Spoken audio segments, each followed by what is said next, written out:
बिस्मिल्लाहिर्रहमानिर्रहीम। स्टूडेंट्स अस्सलाम वालेकुम। उम्मीद है सब लोग आप खैरियत से होंगे। तो चलिए स्टार्ट करते हैं फिज़िक्स 101 का लेक्चर 12, जिसका टाइटल है फिज़िक्स ऑफ मैनी पार्टिकल्स।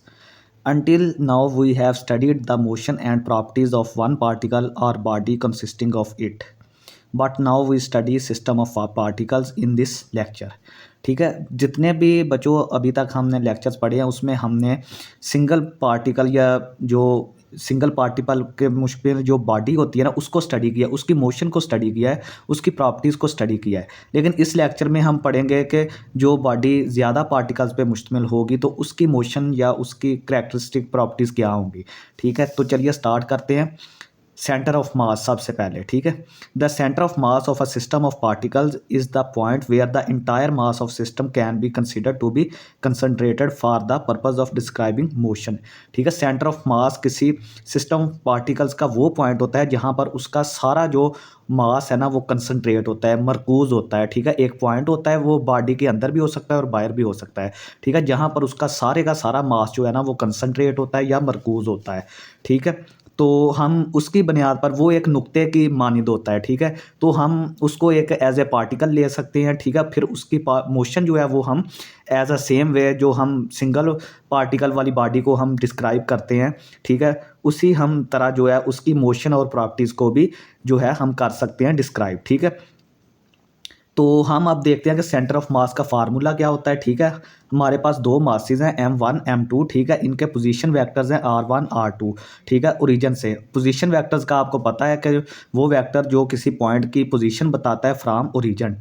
ठीक है, ये इनके दो वेक्टर्स हैं। ठीक है, तो आर सेंटर ऑफ मास। ठीक है, हम सेंटर ऑफ मास को वेक्टर को किससे डिनोट करते हैं, आर सेंटर ऑफ मास। ठीक है, वो बराबर होगा m1 r1 vector plus m2 r2 vector divided by total mass m1 plus m2। ठीक हो गया, तो यहाँ पे ये तो था इसके लिए फार्मूला। अगर हम बात कर रहे हैं टू डायमेंशनल में, ठीक है, ये था वन डायमेंशन में। अगर हम टू डायमेंशन में बात कर रहे हैं तो इसके फिर सेंटर ऑफ मास के दो कोऑर्डिनेट्स होंगे x और y।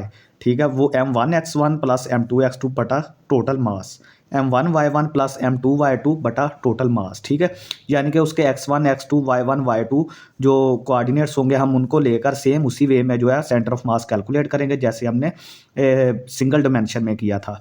ठीक है, तो इसमें हम सिर्फ अगर थ्री डायमेंशन होगी तो जी कंपोनेंट भी आ जाएगा। ठीक है, सेम एज वे। ठीक है, अब हम देखते हैं कि हमारे पास कुछ केसेस हैं, कुछ मासेस हैं कि उनका सेंटर ऑफ मास कहाँ पे लाई करता है। ठीक है, अगर दो बराबर मासेस हैं हमारे पास, ठीक है, ये केस ए है। अगर ये दो बराबर मासेस हैं तो इसका जो सेंटर ऑफ मास है वो सेंटर में ये तीर के साथ मैंने डिनोट किया है। ठीक है, तो अगर एक बिग मास है और एक छोटा मास है तो जो हमेशा आपने ज़हन में रखना है कि सेंटर ऑफ मास जो है वो हमेशा बड़े मास की तरफ उसका रुझान होगा, ट्रेंड करेगा। ठीक है, तो ये इस तरफ होगा, ज़्यादा इसका जो है वो ट्रेंड वो बड़े मास की तरफ होगा। सेम अभी इसी तरह होगा कि अगर एक मास x इज़ इक्वल टू 2 पे पड़ा है और एक मास जो है वो x इज़ इक्वल टू 6 पे पड़ा है तो सेंटर ऑफ मास ये फार्मूला लगाएं जो पहले हम पढ़ के आए हैं, उस फार्मूले में ये कीमतें पुट करें m(x1) plus m(x2) over m plus m। ठीक है, मासेस दोनों सेम है इसलिए m प्लस m आ गया। x1 हमारे पास 2 है, x2 जो है 6 है। ठीक है, साथ mm वैसे आ गया तो इसका जवाब आएगा 4 सेंटीमीटर। ठीक है, नेक्स्ट हमारे पास है एक 3m मास है और एक m मास है। 3m की मास की जो पोजीशन है वो x इज़ इक्वल टू 2 पे है, m की जो है वो x इज़ इक्वल टू 6 पे है। सिंपल आप इसी फार्मूले में इसकी वैल्यूज़ रखें, x centre of mass is equal to 3m।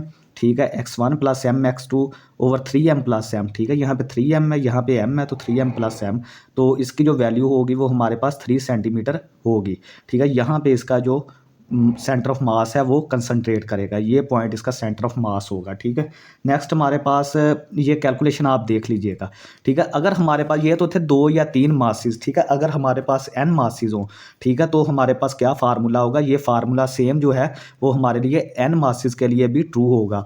ये हमारे पास एक रिजिड बॉडी है। ठीक है, ये इसका सेंटर ऑफ मास का पोजीशन वेक्टर है r सेंटीमीटर। ठीक है, तो r centre of mass, sorry. ठीक है, ये m1, ये m2, ये m3, ये mn। ठीक है, मीन्स के हमने इसको n मासेस में डिवाइड कर लिया है। ठीक है, फिर उसके अलग-अलग पोजीशन वेक्टर्स होंगे।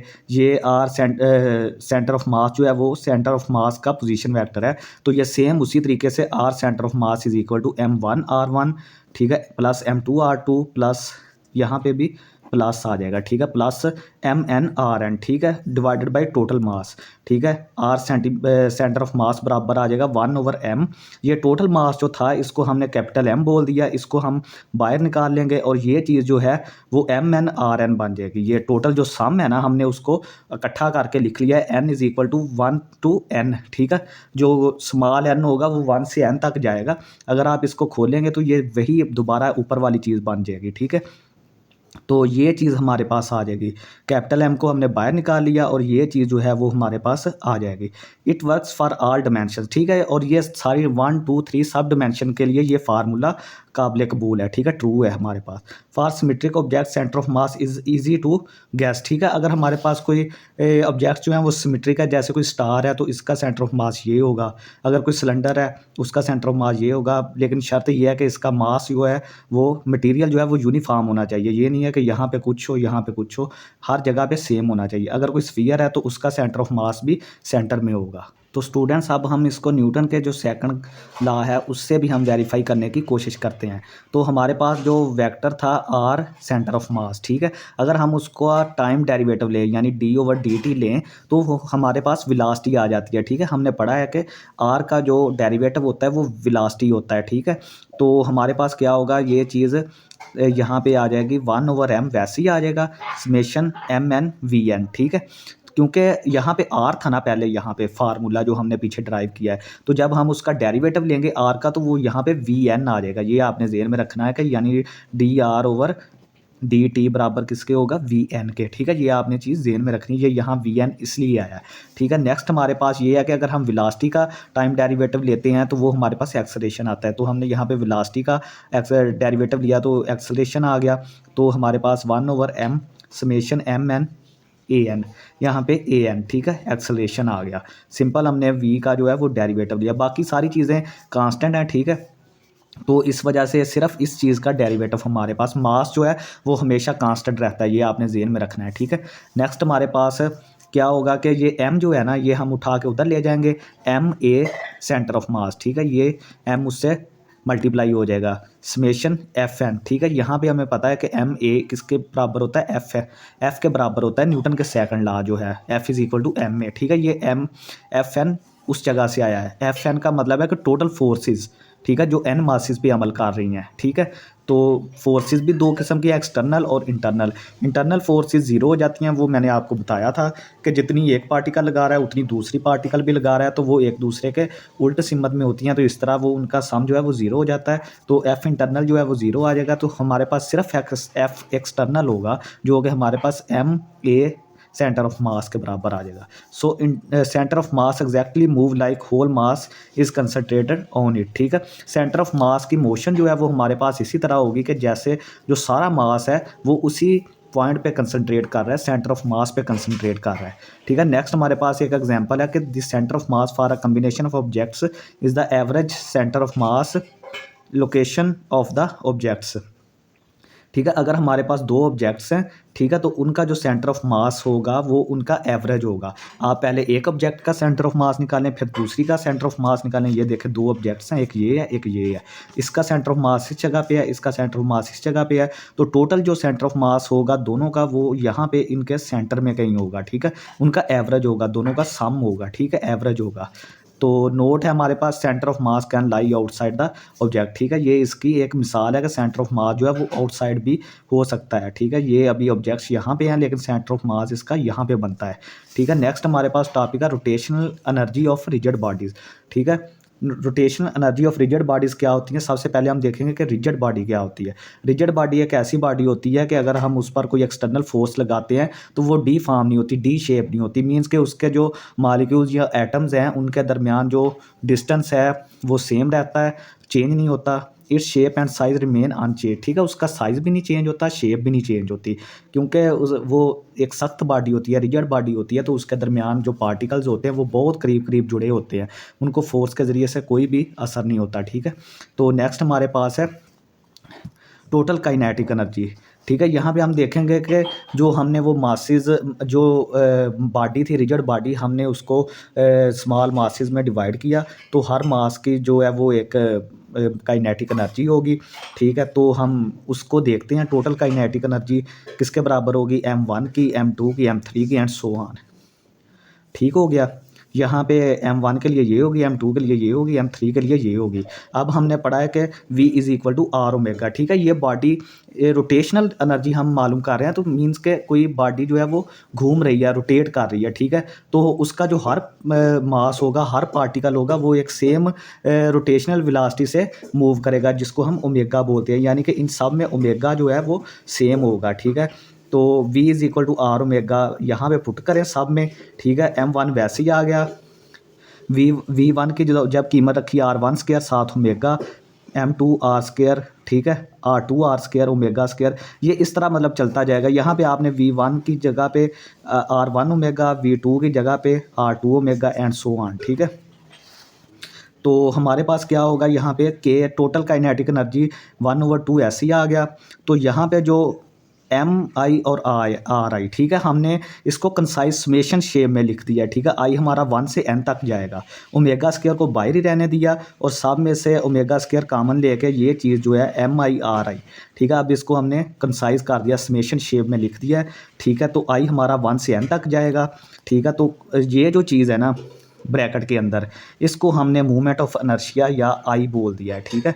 मूवमेंट ऑफ इनर्शिया या आई, ये जो ब्रैकेट के अंदर चीज़ है, यहाँ पे हमने इसकी जगह पे आई लिख दिया है, ओमेगा स्क्वायर साथ वैसे ही आ गया, ठीक है। तो इसका मतलब है कि kinetic energy is equal to 1/2 I omega square, where I is equal to ये चीज़ है, और इसको हम मूवमेंट ऑफ इनर्शिया बोलते हैं, ठीक है। तो अगर स्टूडेंट्स हम इसको कंपेयर करें kinetic energy in linear motion, ठीक है, वो थी काइनेटिक एनर्जी रोटेशनल मोशन, जो हम पीछे फार्मूला भी पढ़ के आए। तो काइनेटिक एनर्जी लीनियर मोशन में 1/2 mv स्क्वायर होता है। तो सिर्फ इसमें आई, उसमें आई आ रहा है और इसमें m आ रहा है, ठीक है। तो आप ये चीज़ देख सकते हैं कि ये कैसे दोनों सेम है चीज़ें, ठीक है। नेक्स्ट हम इसकी एक एग्जांपल देखते हैं कि 2 masses m1 and m2 are connected by a light rigid rod of length l, ठीक है। 2 मासेस हैं, उनको लेंथ l की जो है वो लाइट रिजिड रॉड जो है उसके साथ कनेक्ट किया गया, ये पिक्चर में भी दिखाया गया है, ठीक है। Neglecting the mass of rod, find the rotational inertia I of this system about an axis perpendicular to the rod and at a distance x फ्रॉम m1, ठीक है। एक लाइट रिजिड रॉड जिसकी लेंथ l है, ठीक है, उसके साथ 2 मासेस m1 m2 अटैच किए हुए हैं, ठीक है। हमने रोटेशनल इनर्शिया फाइंड करना है, ठीक है। ये एक्सिस दिए गए हैं, इसके इर्द गिर्द हमें जो है वो रोटेशनल इनर्शिया आई फाइंड करना है हमने, ठीक है। तो हम क्या करेंगे, ये जो यहाँ से लेकर यहाँ तक m1 से लेकर यहाँ तक जो लेंथ है वो x है, तो ये जो इतनी लेंथ होगी ये l माइनस एक्स होगी, ठीक है। तो हम इस पर फार्मूला अप्लाई करते हैं। सबसे पहले टोटल जो इनर्शिया वो हमारे पास आ जाएगा m1 x स्क्वायर, m1 यानी मास इंटू r स्क्वायर, वही फार्मूला जो पीछे पढ़ के आए हैं। m1 यहाँ पे m1 है, x स्क्वायर ये इसकी जो डिस्टेंस है रेफरेंस तक यानी सेंटर ऑफ एक्सिस तक जो x है उसका स्क्वायर कर दें, प्लस m2। अब ये डिस्टेंस जो l माइनस एक्स है तो इसका स्क्वायर आ जाएगा, ठीक है। तो अब हम देखेंगे कि ये चीज़ तो मूवमेंट रोटेशनल इनर्शिया आ गया, तो हम देखते हैं कि ये कहाँ पे मैक्सिमम होगा, ठीक है। ये रोटेशनल इनर्शिया जो है, ठीक है। तो आप इस चीज़ का डेरिवेटिव ले लें विद रिस्पेक्ट टू x, ठीक है। ये शुरू में आ जाएगा 2m1 x minus 2m2 l minus x, ठीक है। ये सिर्फ सिंपल जो है वो पावर रूल लगाया है डेरिवेटिव का, ठीक है। तो यहाँ से x हमारे पास इसके बराबर आ जाएगा। तो इस पॉइंट पे इस x पे जो है वो i जो है वो ग्रेटेस्ट होगा, सबसे बड़ा होगा, ठीक है। अगर हमारे पास m1 और m2 बराबर हैं यानी m के बराबर हैं तो x हमारे पास क्या होगा l/2, ठीक है। ये था हमारा एक प्रॉब्लम। नेक्स्ट हम एक और प्रॉब्लम देखते हैं। इसमें क्या है कि 3 particles of mass m1 2.3 kg, m2 3.2 kg and m3 1.5 kg are at the vertices of this triangle. Find the rotational inertia about axis perpendicular to the xy plane and passing through each of particles, ठीक है। हमारे पास एक ये triangle है, ठीक है, right angle triangle. इसके तीनों वर्सेस पे 3 मासेस रखे हुए हैं, उसकी वैल्यूज़ दी हुई हैं ये वाली, ठीक है। और साथ उनका डिस्टेंस दिया हुआ है, जो साइड्स हैं उनकी लेंथ दी हुई है। तो हमने जो है रोटेशनल एनर्शिया मालूम करना है about axis perpendicular to the XY plane, ठीक है। ये एक प्लेन में पड़े हुए हैं, तो हर जो है वो पासिंग थ्रू ईच पार्टिकल, ठीक है, हर पार्टिकल में से जो प्लेन गुजरेगा हमने उसके इर्द गिर्द जो है रोटेशनल एनर्शिया मालूम करना है। सबसे पहले हम m1 का मालूम करेंगे रोटेशनल एनर्शिया। m1 को आप देखेंगे छोड़ दें, M1 को आप छोड़ दें, ये फार्मूला इस्तेमाल होगा MIRI स्क्वायर, वो सेम फार्मूला, ठीक है। यहाँ पे आई जो है वो 1 2 3 करेगा, ठीक है, वेरी करेगा। तो यहाँ पे क्या होगा, हमारे पास M1 को छोड़ दें क्योंकि M1 के तो हम इर्द गिर्द मालूम कर रहे हैं, 3.2 आ जाएगा, साथ ये चीज़ आ जाएगी, ये डिस्टेंस 3 स्क्वायर प्लस 1.5 ये आ जाएगा और साथ ये डिस्टेंस आ जाएगा, ठीक है। तो ये जब आप कैलकुलेट करेंगे ये चीज़ आ जाएगी। सेम आप इसी तरह M2 के लिए जो है वो ये रेफरेंस लेंगे, ठीक है, उसके लिए ये 3 और हमारे पास 5 स्क्वायर, ठीक है, ये डिस्टेंस चेंज होंगे, ठीक है। आपने जो मास लेना है, आपने M2 अगर ले रहे हैं तो उसको छोड़ देना है, फिर आपने जो कैलकुलेशन करनी है वो M1 और M3 की करनी है, ठीक है। और साथ जो डिस्टेंस है, ठीक है, वो इसके लिए 3 और इसके लिए 5, पहले के लिए 3 फिर 4, ठीक है, तीसरे के लिए 4 और 5, ठीक है। तो ये हमारे पास टोटल जो हैं वो आ जाएंगे, ठीक है, ये 3 वैल्यूज़ आ जाएंगी। अब movement of inertia about centre of mass, ठीक है। सबसे पहले हम सेंटर ऑफ मास के कोऑर्डिनेट्स फाइंड करेंगे। ये थोड़ा सा लंबा प्रोसीजर है, मैं आपको बता देता हूँ। अभी ये ट्राइंगल को हमने XY प्लेन में ड्रा कर लिया है, ये XX ये ओरिजिन पे है तो इसका कोऑर्डिनेट 0 व 0, इसका 3 व 0, इसका हो जाएगा 0 व 4, ठीक है। M1 M2 M3 ये मैंने आपको दिखा दिए हैं, ठीक है। तो हमारे पास M1 जो है वो इस पे है ओरिजिन पे, M2 यहाँ पे है, M3 यहाँ पे है, ठीक है। नेक्स्ट हमारे पास यहाँ पे हम कोऑर्डिनेट्स सेंटर ऑफ मास के मालूम करेंगे। X सेंटर ऑफ मास, वही फार्मूला लगाएंगे, M1 X1 M2 X2 M3 X3 plus total mass, ठीक है। टोटल मास हमारे पास ये आ जाएगा 2.3, X1 0 है, 3.2 X2 हमारे पास 3 है, M3 हमारे पास 1.5 और ये 0, तो 9.6/7 1.371 सेंटीमीटर आ जाएगा, ठीक है। यहाँ पे वाई कंपोनेंट हम कोऑर्डिनेट मालूम करें सेम, वहाँ पे X1 X2 X3, यहाँ Y1 Y2, नीचे टोटल मास, ठीक है। ये वैल्यूज़ आप पुट कर दें, यहाँ पे Y1 Y2 0 होगा, Y3 की कीमत 4 आएगी। बाकी आप इसको कैलकुलेट सिंपल कर सकते हैं, ठीक है। नेक्स्ट हमारे पास है कि R1, ठीक है। अभी हमने टोटल इनर्शिया मालूम करना है अराउंड सेंटर ऑफ मास, ठीक है। हम R1 R2 R3, क्योंकि हमारे पास ये MIRI स्क्वायर ये फार्मूला होता है ना, तो हमने यहाँ पे M1 M2 M3 तो हमारे पास है, लेकिन ये R1 R2 R3 डिस्टेंस नहीं है, ठीक है। तो ये डिस्टेंस फार्मूला इस्तेमाल करें, ठीक है। कोऑर्डिनेट्स ये हमारे पास 0 0 3 0 0 व 4 वही वाले कोऑर्डिनेट्स इस्तेमाल करके हमने R1 R2 R3 distance find out कर लिया, ठीक है। ये सिर्फ थोड़ा सा नोटेशन का यहाँ पे फ़र्क है, R1 X2 centre of mass Y2 ये जो कोऑर्डिनेट्स, ठीक है, इनको, ठीक है। ये आप थोड़ा सा इसको फार्मूले को बस यहाँ पे XI जब आप R1 फाइंड कर रहे हैं तो यहाँ पे X1 हो जाएगा, यहाँ पे Y1 हो जाएगा। R2 फाइंड कर रहे हैं, यहाँ पे X2 Y2, वहाँ से आप जो पॉइंट्स मैंने आपको 3 बताए थे वहाँ से आप कीमतें लेके ये डिस्टेंस जो है वो फाइंड आउट कर सकते हैं। जब टोटल करेंगे तो हमारे पास ये रोटेशनल इनर्शिया आ जाएगा, ठीक है। नेक्स्ट हमारे पास है कि for solid and infinite masses, ठीक है। रोटेशनल इनर्शिया जो है वो हमारे पास सॉलिड बॉडी और इन्फिनिट मासेस के लिए क्या होगा, तो हम सबसे पहले इसके लिए इंटीग्रेशन का ही हेल्प लेंगे, क्योंकि जब भी हमने सम कैलकुलेट करना है, कोई एरिया कैलकुलेट करना है, तो उसके लिए हमारे पास इंटीग्रेशन मौजूद है, ठीक है। तो यहाँ पे हम क्या करेंगे कि जो बॉडी है, जो मास है, हम उसको छोटे छोटे मासेस में डिवाइड कर लेंगे। जो एक मास होगा वो DM के बराबर होगा, जिसको इन्फिनिटेसिमल मास कहते हैं, बहुत छोटा मास होगा ये, ठीक है। और उसका जो डिस्टेंस है, ठीक है, वो लेंगे और उसका स्क्वायर कर देंगे, ठीक है। और वो सारे का जो डिस्टेंस होगा ना, मतलब कि M1 का M2 M3 अप टू सोन M इन्फिनिटी, ठीक है, जितने भी मासेस हैं उनका मास लेंगे और DM उनका जो डिस्टेंस लेंगे और उनको स्क्वायर करके DM से मल्टीप्लाई कर देंगे और इंटीग्रेशन अप्लाई कर देंगे, ठीक है। तो यही हमारे पास ये चीज़ यहाँ पे लिखी हुई है, ये आप देख सकते हैं, ठीक है। हूप अबाउट सिलेंडर एक्सिस, ठीक है। अब हम किसी चीज़ों का जो है वो इनर्शिया जो है, रोटेशनल इनर्शिया मालूम करने की कोशिश करते हैं।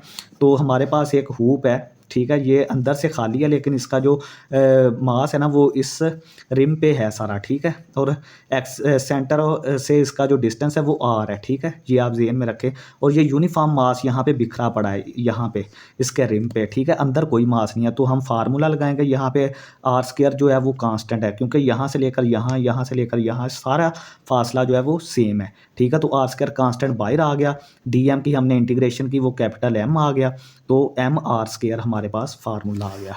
नेक्स्ट हमारे पास है कि अगर हमारे पास सॉलिड प्लेट हो अबाउट सिलेंडर एक्सिस, ठीक है। अब यहाँ पे हमारे पास प्लेट जो है सॉलिड है, कि मतलब यहाँ पे हर जगह पे इसका मास फैला हुआ है, रिम पे नहीं है, हर जगह पे, यहाँ पे अंदर भी मास है, लास्ट पे भी मास है, हर जगह पे मास है, ठीक है। तो हमारे पास आई का फार्मूला ये होता है।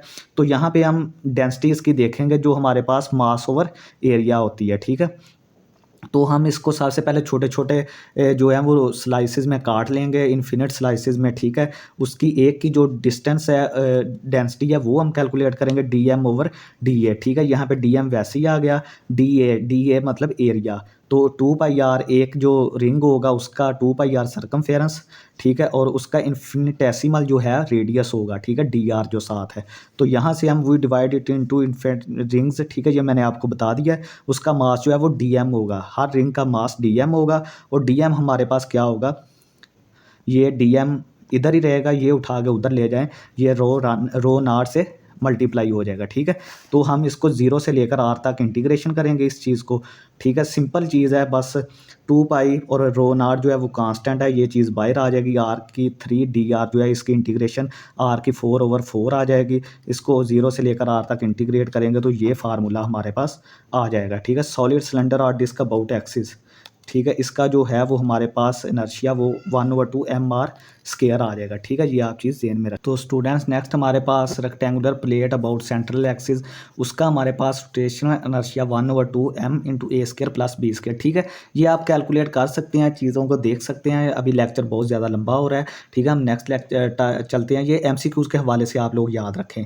टार्क क्या होता है, टार्क की डेफिनेशन है the turning effect of a force is called torque, it is a vector quantity, ठीक है। किसी फोर्स के गर्दिशी असर को, यानी कि कोई फोर्स हम लगा रहे हैं किसी नट पे, ये सॉरी बोल्ट पे, तो उस पे जो उसका असर होगा वो कितना होगा, ठीक है। जो रोटेशनल असर होगा, वो इफेक्ट होगा, वो कितना होगा, उसको हम टार्क बोलते हैं। It is a vector quantity, इसका formula tau is equal to r cross F. जब हम इसकी मैग्नीट्यूड लेंगे तो वो आर एफ साइन थीटा होगा। यहाँ पे थीटा जो है वो फोर्स और लिवर आर्म, ठीक है। लिवर आर्म क्या होता है, जो जहाँ से हम फोर्स अप्लाई कर रहे हैं और जहाँ तक हम जिस जगह पर अप्लाई कर रहे हैं, ठीक है, जिस फासले से हम कर रहे हैं, ठीक है, जिस फासले से हम फोर्स अप्लाई कर रहे हैं और जिस बोल्ट पे कर रहे हैं, वो जो दरमियान में फासला है उसको लिवर आर्म कहते हैं, ठीक है। अगर लिवर आर्म ज़्यादा होगा तो फोर्स हमें कम अप्लाई करनी पड़ेगी, एंड वाइस वर्सा, ठीक है। If a force is applied to a body in such a way that it causes rotation, ठीक है। अगर हम किसी जिस्म पर कोई ऐसी फोर्स अप्लाई करते हैं कि वो रोटेशन की वजह बनती है, तो टार्क हमें बताता है कि उस रोटेशन को पैदा करने में जो है वो फोर्स ने क्या किरदार अदा किया है, ठीक है। ये टार्क की डेफिनेशन है कि ये हमें बताता है कि उस जो है रोटेशन को पैदा करने के लिए फोर्स का क्या अमल दखल था, ठीक है। अब हम देखते हैं कि वर्क डन बाय टार्क, ठीक है। टार्क से जो वर्क डन होता है वो क्या होता है, if a rigid body rotate under torque tau and covers angular displacement D theta when then infinitesimal work done D W is equal to tau D theta. ये इक्वेशन 1 है, ठीक है। अगर हम किसी रिजिड बॉडी पर कोई टार्क टाउ अप्लाई करते हैं और जारी बात है कि अप्लाई करने से वो घूम जाएगी। अगर वो इन्फिनिटेसिमल जो है वो डिस्प्लेसमेंट तय करती है, एंगुलर डिस्प्लेसमेंट, यहाँ पे लीनियर डिस्प्लेसमेंट नहीं, एंगुलर, क्योंकि वो चीज़ घूमेगी, रोटेट करेगी, तो एंगुलर डिस्प्लेसमेंट होगा डी थीटा, ठीक है। तो हमारे पास इन्फिनिटेसिमल वर्क डन ये चीज़ हो रही है कि, ठीक है, टाउ फोर्स और डी थीटा जो उसने डिस्टेंस कवर किया है एंगुलर डिस्प्लेसमेंट में, ठीक है। तो हमारे पास if tau is constant then it is linear work done, ठीक है। अगर टाउ हमारे पास कांस्टेंट है, हमने सिंपल सीधी फोर्स कोई लगाई है, तो हमारे पास जो है वो लीनियर वर्क डन होगा, जैसे कि हम पीछे पढ़ के आए हैं, ठीक है। कोई रोटेशन नहीं होगी, सिंपल वर्क होगा, ठीक है। तो W is equal to F dot D. अभी न्यूटन के सेकंड लॉ के मुताबिक F is equal to M A tangential, ठीक है। यहाँ पे A tangential is tangential acceleration due to rotation, ठीक है, क्योंकि फोर्स लगाने से बॉडी रोटेट करेगी, तो उसका जो है वो टेंजेंशियल एक्सलेरेशन होगा रोटेशन की वजह से। तो इसका फार्मूला होता है, ये हम पीछे भी पढ़ के आए हैं, acceleration tangential is equal to r alpha. Alpha is the angular acceleration, ठीक है। एल्फ़ा जो है वो हमारे पास एंगुलर एक्सलेरेशन है, ठीक है। हम F is equal to M A ये चीज़ लेंगे, ठीक हो गया। तो यहाँ पे एक ही जगह पे इसकी आर ओमेगा ये वाली वैल्यू पुट कर दी, ये वाली उठा के वैल्यू यहाँ पे पुट कर दी, ठीक है। तो दोनों तरफ यहाँ पे आर से मल्टीप्लाई करें, यहाँ पे आर एफ हो गया इस जगह पे, ठीक है। तो यहाँ पे r dot M r alpha, M r square alpha हो जाएगा। तो यहाँ से टाउ हमारे पास आर क्रॉस एफ जो है वो हमारे पास टाउ हो जाएगा, और यहाँ पे एम स्क्वायर जो है वो आई के बराबर होगा, और साथ अल्फ़ा ये वाला आ जाएगा, ठीक है। इसको इक्वेशन 2 बोल दें, ठीक है। ये मैंने लिखा भी हुआ कि एम आर स्क्वायर आई के बराबर, और अल्फ़ा जो होता है वो D omega by D T हो जाएगा, और ओमेगा किसके बराबर होता है, D theta by D T. तो यहाँ से डी थीटा किसके बराबर आ जाएगा, ओमेगा डी टी के बराबर। तो ये वाली इक्वेशन 1 लें, इक्वेशन 2 को इक्वेशन 1 में पुट करें। D omega is equal to tau की जगह पे आप ये वाली चीज़ पुट करें, डी थीटा की जगह पे ये वाली चीज़ पुट करें, ये वैसे आ जाएगी, ठीक हो गया। तो नेक्स्ट हमारे पास students D W is equal to I omega D omega by integration, दोनों तरफ इंटीग्रेशन करेंगे, ये डी इंटीग्रेशन से कट जाएगा, ये आई ओमेगा डी ओमेगा, ठीक हो गया। तो यहाँ से I omega square that is equal to kinetic energy rotational, ठीक है। तो जो टार्क से काइनेटिक एनर्जी होगी वो लीनियर काइनेटिक एनर्जी नहीं होगी, बल्कि काइनेटिक एनर्जी रोटेशनल होगी, ठीक है। This shows that work done by torque goes into rotational kinetic energy, ठीक हो गया। ये चीज़ आपने ज़हन में रखनी है, ये एमसीक्यूज़ में भी आ सकती है, ठीक है। अब समरी हम करते हैं, ठीक है। कुछ चीज़ें जो लीनियर और रोटेशनल में सेम है, ठीक है। यहाँ पे फोर्स होती है और यहाँ पे टार्क होता है, ठीक है। जैसे कि फोर्स वहाँ पे वर्क डन करती है, यहाँ पे टार्क वर्क डन करता है, ठीक है। ये हम पीछे अभी इस आर्टिकल में देख के आए। यहाँ पे मास होता है एम, और यहाँ पे मूवमेंट ऑफ इनर्शिया होता है जिसको आई कहते हैं, ठीक है। यहाँ पे डिस्प्लेसमेंट होता है लीनियर मोशन में डी एक्स, और यहाँ पे एंगुलर डिस्प्लेसमेंट डी थीटा होता है। यहाँ पे work done F dot D x होता है, यहाँ पे डब्ल्यू रोटेशनल वर्क डन होता है टी डी थीटा। ये हम पीछे टाउ डी थीटा पीछे पढ़ के आए हैं। काइनेटिक एनर्जी यहाँ पे होती है 1/2 mv स्क्वायर, और यहाँ पे काइनेटिक एनर्जी होती है हाफ आई ओमेगा स्क्वायर। यहाँ पे न्यूटन का सेकंड लॉ ये होता है, F is equal to M में, और यहाँ पे tau is equal to I alpha, ठीक हो गया। नेक्स्ट हमारे पास है कंबाइंड काइनेटिक एनर्जी, ठीक है। तो अगर कोई जिस्म हमारे पास होगा तो उसकी जो कंबाइंड काइनेटिक एनर्जी होगी वो due to centre of mass एक काइनेटिक एनर्जी होगी, और दूसरा ड्यू टू रोटेशन होगी, ठीक है। ये हमने इसको लिखा हुआ है, यहाँ पे हमने एक रिजिड बॉडी ली हुई है, ठीक है, और उसका पी पॉइंट लिया हुआ है, ठीक है। ये उसका सेंटर ऑफ मास है, ये उसका आर सेंटर ऑफ मास उसका वेक्टर है, और ये उसका पॉइंट का है, और जो सी को पी से मिलाता है उसको हमने आर आई डैश बोल दिया है, ठीक है। तो हम देखेंगे कि अगर कोई भी जिस्म है तो उसके जो है वो, अगर फॉर एग्जांपल कोई टायर है तो वो जब आगे बढ़ता है तो वो लीनियर मोशन भी करता है, ठीक है, और दूसरी भी करता है रोटेशनल मोशन भी, ठीक है। ये उसकी वजह से दो काइनेटिक एनर्जीज हैं, ठीक है। दो काइनेटिक एनर्जी कौन कौन सी, एक ये वाली due to centre of mass, ठीक है, और दूसरी जो है ड्यू टू रोटेशन, ठीक है, ये वाली। तो हम अब इसको प्रूव करते हैं कि ये वाकई दोनों का सम होता है, ठीक है। तो हम क्या करेंगे, काइनेटिक एनर्जी हमारे पास क्या होती है 1/2 mi vi स्क्वायर, ठीक है। तो यहाँ से हम वी आई को अलहदा कर दिया, स्क्वायर को अलहदा कर दिया। तो यहाँ से हमने सिंपल क्या किया, बाकी चीज़ वैसे ही आ गई। अब वी आई जो है हमने पढ़ा है कि दो वेलोसिटीज़ होंगी, एक सेंटर ऑफ मास की वजह से और दूसरा रोटेशन की वजह से। तो हमने इनको दोनों के अलहदा कंपोनेंट्स को ज़रब दे दी। यहाँ पे हमारे पास वी आई की जगह पे ये आ गया, और इस वी आई की जगह पे ये चीज़ आ गई, ठीक है। ये आप देख सकते हैं। अब इनको मल्टीप्लाई कर दें, फार्मूला ये चीज़ आ जाएगी, साथ वैसे ही बाकी चलता रहेगा, ठीक है। अब नेक्स्ट जो हमारे पास क्या होगा कि ये चीज़ ज़ीरो हो जाएगी, ये भी चीज़ ज़ीरो हो जाएगी, ये 1/2 से कट जाएगा, और ये चीज़ हमारे पास आ जाएगी M I V centimetre dot V I dash, ठीक हो गया। तो वी सेंटीमीटर क्यों ज़ीरो हुआ, क्योंकि हम सेंटर ऑफ मास फ्रेम में बात कर रहे हैं, ठीक है। वहाँ पे जो सेंटर ऑफ मास की वेलोसिटी होगी वो ज़ीरो हो जाएगी। तो यहाँ से वी सेंटीमीटर बाहर निकाल लिया, एम आई और वी आई को इकट्ठा करके हमने इसको एम वी जो है वो हमने पढ़ा था कि वो मोमेंटम का फार्मूला है, तो हमने इसको पी आई डैश बोल दिया जो कि इस चीज़ के इक्वल है। और हमने इसको टोटल मास जो था, ठीक है, ये एम आई वी आई है ना, अभी हमने जो सारे मासेस थे उनको इकट्ठा करके हमने कैपिटल एम कर दिया, और वी सेंटीमीटर डैश साथ वैसे ही आ गई। ये मैंने लिखा हुआ है वी सेंटीमीटर डैश ज़ीरो होता है, ठीक है, सेंटर ऑफ मास फ्रेम में, ठीक है। अब हम ये जो वैल्यूज़ आई हैं इनको हम अगेन के में पुट करेंगे, ठीक है। तो हमारे पास summation 1/2 M I V centimetre square plus 1/2 M I V I dash square आ जाएगा, ठीक है। तो ये सिंपल हमने ये इस चीज़ को ज़रब दी है इससे, ठीक है, इस चीज़ को इससे ज़रब दिया है और इस चीज़ को इससे ज़रब, ये चीज़ ज़ीरो हो जाएगी, V centre of mass zero हो जाएगा, ये हमने, ठीक है, यहाँ पे लिखा हुआ है, ठीक है। ये चीज़ यहाँ पे ज़ीरो लिखी हुई है, ये सिर्फ इसको इससे ज़रब दी, इसको इससे ज़रब दी, और ये चीज़ आ गई। यहाँ पे हमने ये कीमत पुट कर दी एम आई वी आई की जगह पे, एम आई वी सेंटीमीटर की जगह पे ये कीमत पुट कर दी।